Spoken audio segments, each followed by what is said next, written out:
Let's talk about the factors you can weigh when you're choosing a live webinar provider. And the first thing I'm going to do is I'm going to go over the features, and then following that I will actually give you a list of webinar providers and a rundown of how I think they really meet the needs of the market. And first of all, you can go to any of those providers and take a look at the presentations. Try to be a participant in a webinar that any of these folks are doing. So when you have an opportunity to be an attendee, look at the webinar from the viewpoint of an attendee and see how it feels. How easy is it to interact? How easy is it to sign up for a webinar? How easy is it to collect materials that people share at a webinar? How reliable are the alerts? How reliable are the delivery systems? And if you have a real good feeling about a particular type of a platform, that's going to give you a clue about something that will be easy to work with as a presenter and something that will position you as a professional when you start doing webinars. Ask to see a demo, and ask actually to be able to participate in a demonstration as a presenter. There should be some type of facility at all of these platforms that let you take the controls before you make a commitment to actually purchase the platform. Take a look at the Q&As. If there's a forum on the platform, see what other people are saying, see what types of questions people are asking. When you measure the questions, see how responsive the community moderators are to the questions in the forum. And if you have questions there yourself, ask them. If you ask a question, see how long it takes for people to get back to you, whether that is in a forum or with email. That's very, very important. Online collaboration is important. There are different levels of online collaboration with webinars. The most popular type of collaborative activity is sharing control, passing the mouse back and forth between presenters, having an organizer who can make another person an organizer, being able to share controls, and being able to move from one computer to another to different desktop applications. If that is a very, very important thing for you to be able to do, then that is something that you want to take a look at and try and engage somebody within your sphere or within your team to work with you and check it out. Price, of course, price is going to be very, very important. And everybody has to take a look at your budget. What is your budget?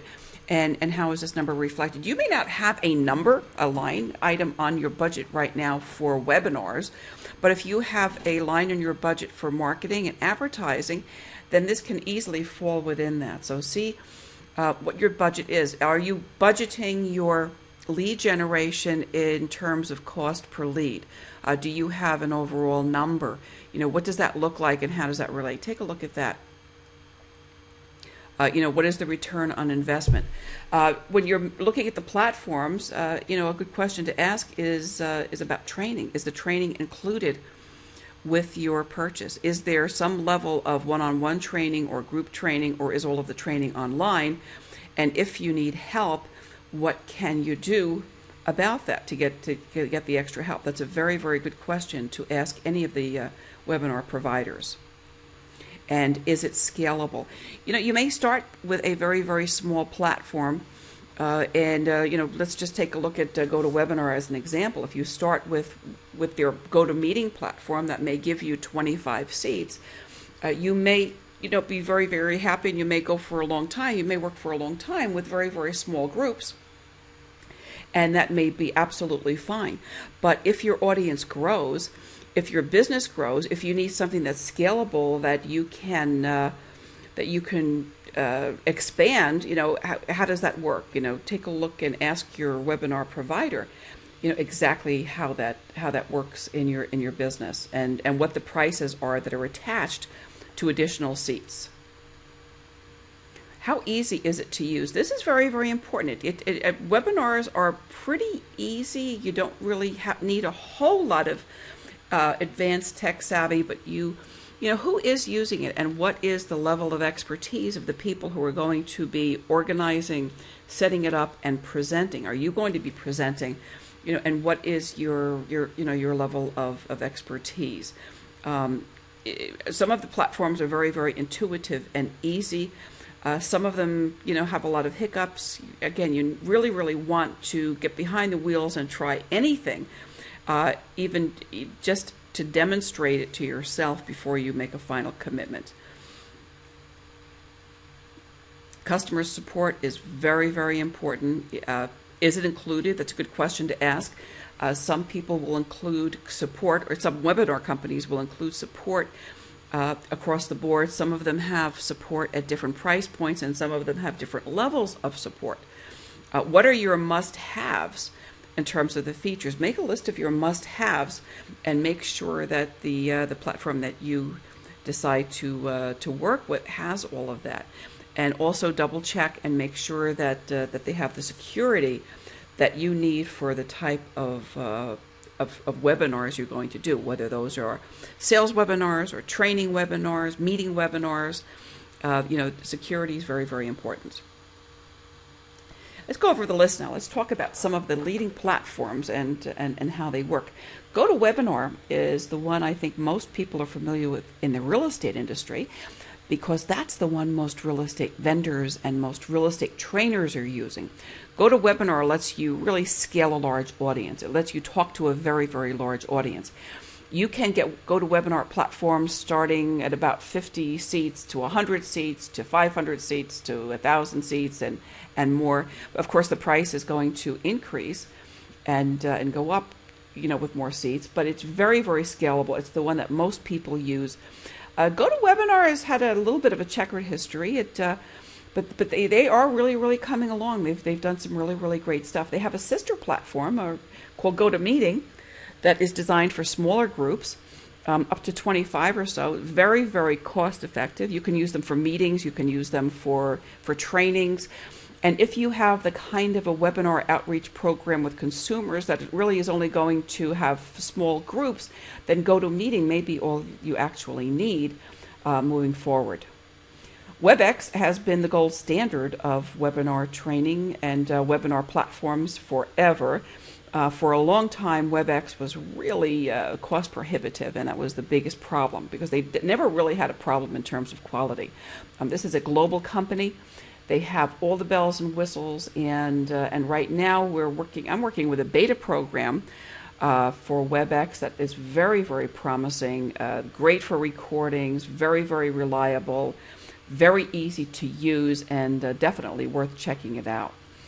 Yugma has a free platform and a paid platform. Yugma has a free platform for small use, and it's kind of a neat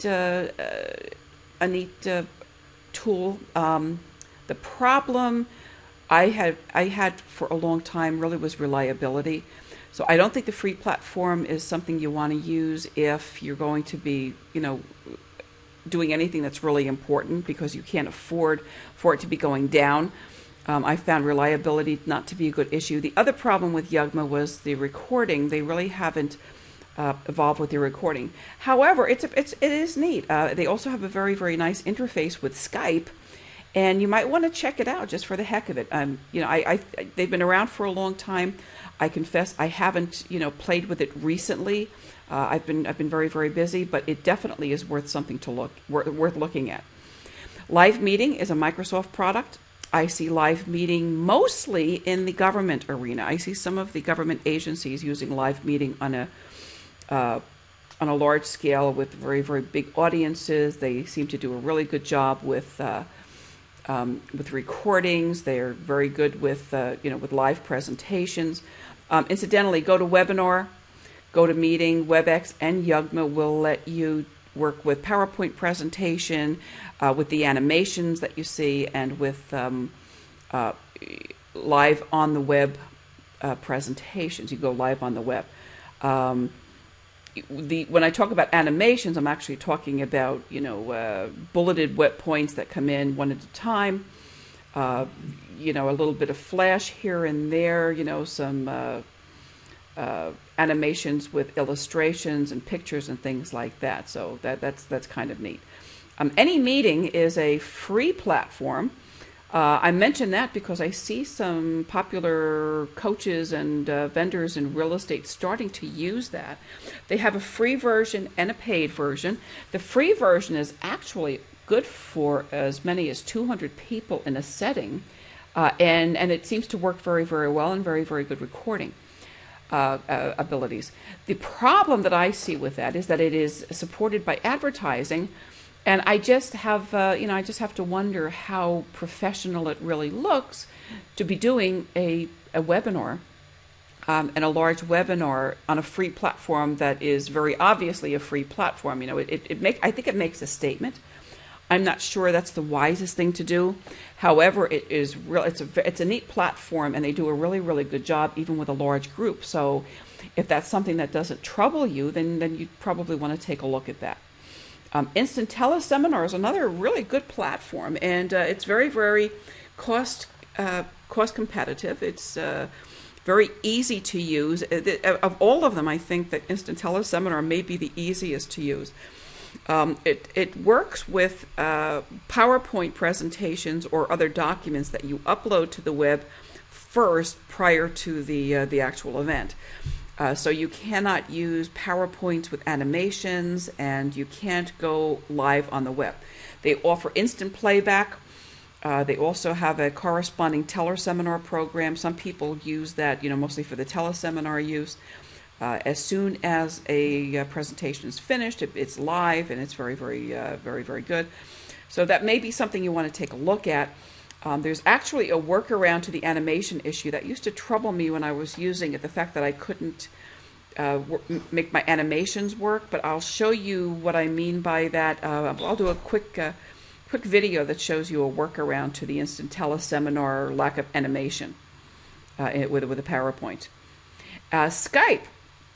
Yeah, Skype is an interesting platform. Skype gives you the ability to have group meetings. And if you're going to be doing small presentations that aren't real big, you might want to just give it a shot. Skype gets a little squirrely sometimes, and even when you have a really, really good connection, or you think you have a good connection, things happen. And Skype is not perfect, but I think that you can expect some forgiveness from your audience who are Skype users, because everybody who uses Skype understands that Skype has some issues. So it may be something that you want to use as an experiment. Additionally, Skype and Yugma have an interface, and they work very, very well together sometimes. When they work well, that's dynamite. I think that's a platform that Oprah was using, that combination of Yugma Skype. Some time ago when she was doing that book club or whatever she was doing online, she had an enormous audience, and that was a Skype Yugma configuration. So that's something to take a look at. And again, that's it. There's one more, and that would be Google Plus, and Google Plus lets you do Hangouts. So you can actually go and hang out in Google Plus, and give that a shot and see how that looks. So there you go. I'm going to have links to everything down below the video. So if you want to try any of these, let me know how it works out.